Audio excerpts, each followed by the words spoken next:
तीसरा प्रत्यय है सत्री।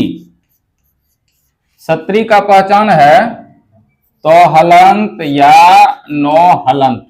अब इसमें जो है कौन कौन आएगा, तो हम लिख रहे हैं गच्छत, या इसी को दूसरे रूप में लिखा रहेगा गच्छन। देख लेंगे लास्ट में क्या है, तो हलंत है या नो हलंत है। जिसके लास्ट में तो हलंत या नो हलंत रहेगा तुरंत बताएंगे कौन सा प्रत्यय, सत्री प्रत्यय उसको बताएंगे। उसी तरह से और भी रहेगा खादत या खादन,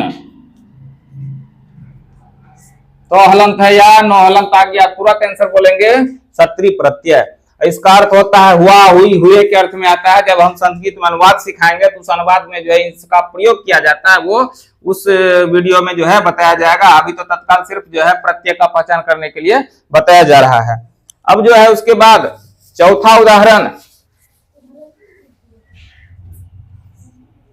सानच। सानच का पहचान क्या लिखे हैं, मान या मान। इसके उदाहरण में आता है सेव मान, पचमान। क्या लगा हुआ है लास्ट में, मान या मान। लास्ट वाला पहचान देख लेंगे, आंसर किसको देंगे, सानच में चला जाएगा आंसर। उसी तरह से फिर पांचवा उदाहरण जो लिखे हैं, पांचवा प्रकार जो लिखा हुआ है वह है अक्तुआ। आधा को आधा तो बुआ का तुआ। तुआ का पहचान क्या लिखे हैं, लास्ट में लगा रहेगा तुआ। जैसे रहेगा पठितुआ, खादितुआ, सबके लास्ट में क्या रहा है, तुआ आ रहा है। गत्वा, सबके लास्ट में तुआ आ रहा है। जैसे ही लास्ट में तुआ आ जाएगा तो क्या आंसर बोलेंगे, अक्तुआ प्रत्यय। छठा प्रकार लिखे हैं लियप। लियप का पहचान क्या लिखे हैं, त्य या यो रहेगा। आगत्य, आगत्य लास्ट में ये लगा हुआ है। इसके अलावा यदि सिर्फ ये नहीं रहेगा, सिर्फ यो वाला शब्द रहेगा तो वह भी चला जाएगा, लियप प्रत्यय में चला जाएगा। यो वाला उदाहरण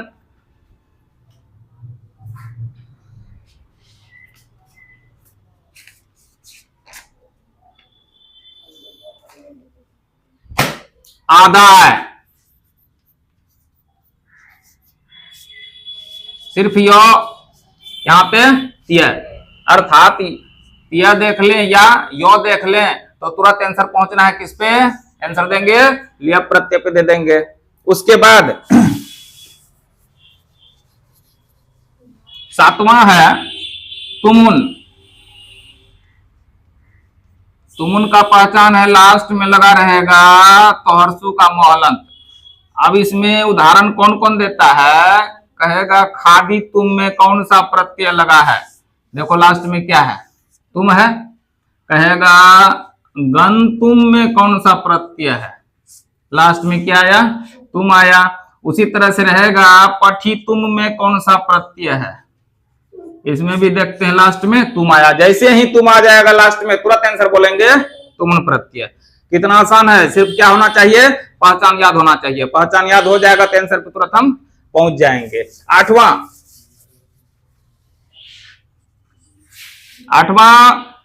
जो है ल्यूट प्रत्यय है। और ल्यूट का पहचान क्या बताया है, नम।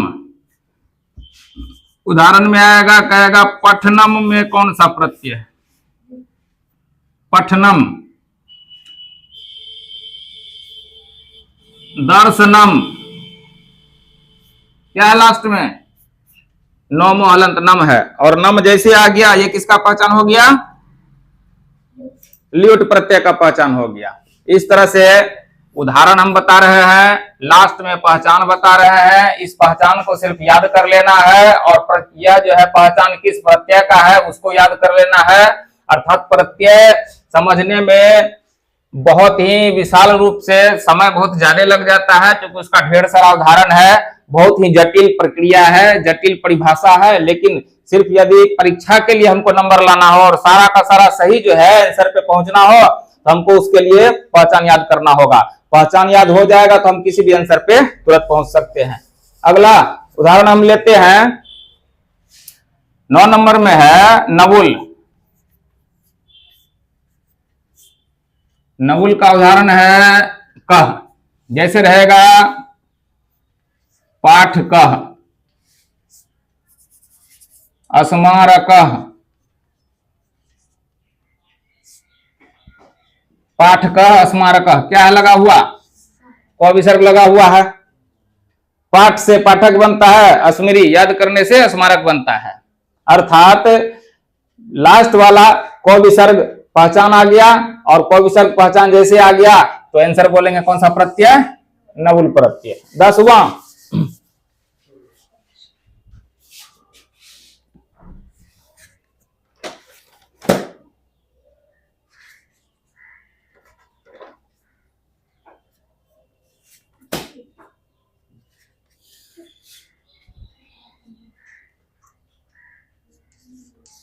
अच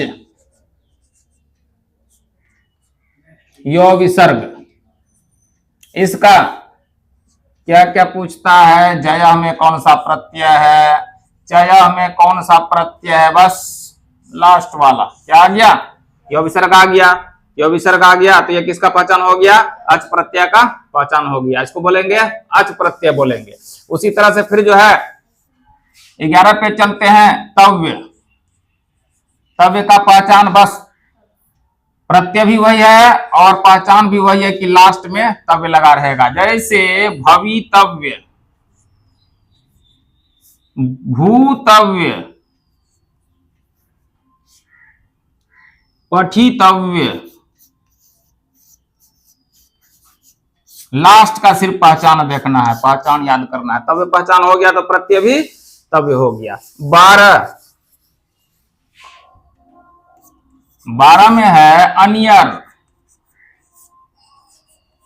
अनियर का पहचान है, लास्ट में लगा रहेगा नीय। लास्ट में सिर्फ ये लास्ट वाला सिर्फ देखना है, नीय। जैसे पठनीय, खादनीय,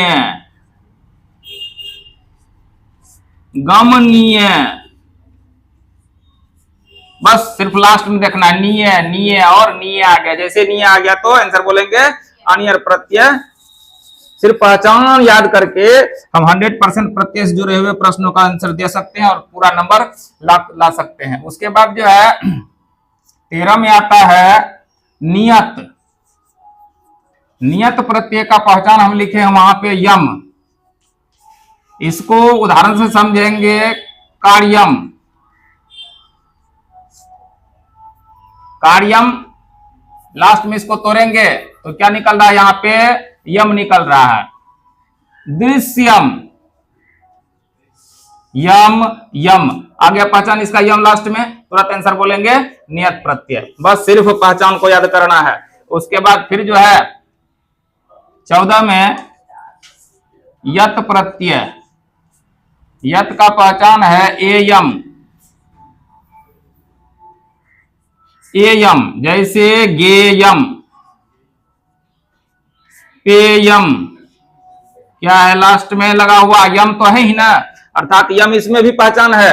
लेकिन इसमें यदि सिर्फ यम पहचान रखेंगे तो फिर दोनों में कौन सा आंसर आएगा, इसमें कंफ्यूजन हो जाता है। इसलिए यत प्रत्यय के लिए एक पहचान बढ़ा दिए हैं कि ए कार लगा रहेगा, यम के पहले ए है लगा हुआ, ए यम, ए यम, ए यम आ गया तो यत प्रत्यय देंगे हम उसमें। उसके बाद 15 नंबर,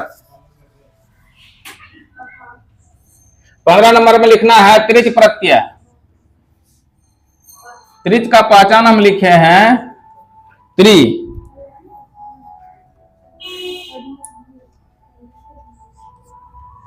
नेत्री, भर्त्री, नेत्री, ऐसे भी कहीं कहीं लिखा रहेगा नेत्री। नेत्री, भर्तरी और भी उदाहरण आएगा। सिर्फ लास्ट में हमको देखना है पहचान क्या या री कर त्री लगा हुआ है त्री।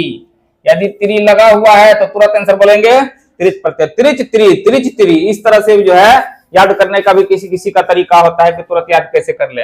उसके बाद आता है 16 नंबर में अपतिन। अपतिन का पहचान हम दो ठो लिखे हैं, एक ती विसर्ग और एक ई। यदि ती विसर्ग वाला उदाहरण देंगे तो गति, और हर्षई वाला उदाहरण देंगे तो दृष्टि। अधिकांश उदाहरण रहता है इससे जुड़ा हुआ, तो विसर्ग से जुड़ा हुआ अधिकांश उदाहरण रहता है। कभी कभी उदाहरण चेंज हो जाएगा, ये तो हर्षिकार पहचान नहीं दे करके ये जो है यहाँ पे कोई दूसरा रहता है, लेकिन हर्षई कार लगना जरूरी है।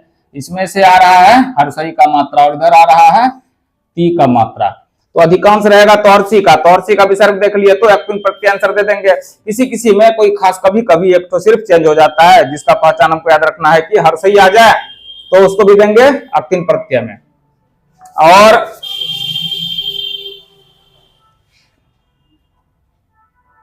सत्रह जो आता है घय प्रत्यय, घ यो हलंत घय, और घय का पहचान है अह। इसका उदाहरण देख ले। उदाहरण में राम, लेख, पाठ, रम जोड़ घय बराबर राम, लिख जोड़ घय बराबर लेखा, पठ जोड़ घय बराबर पाठ होता है। तो ये कैसे जुड़ता है ये बात बताएंगे। अभी हम सिर्फ जो है पहचान बता रहे हैं और आंसर पर पहुंचने के लिए बता रहे हैं। तो यहाँ पर देखना क्या है कि राम, लेख और पाठ, किसी हम व्यंजन वर्ण को नहीं लिए हैं, बल्कि इसके अंदर जो स्वर है, कौन सा स्वर है इसके अंदर, इधर विसर्ग आ गया, अ निकल गया, इसमें भी आ है और इसमें भी आ है।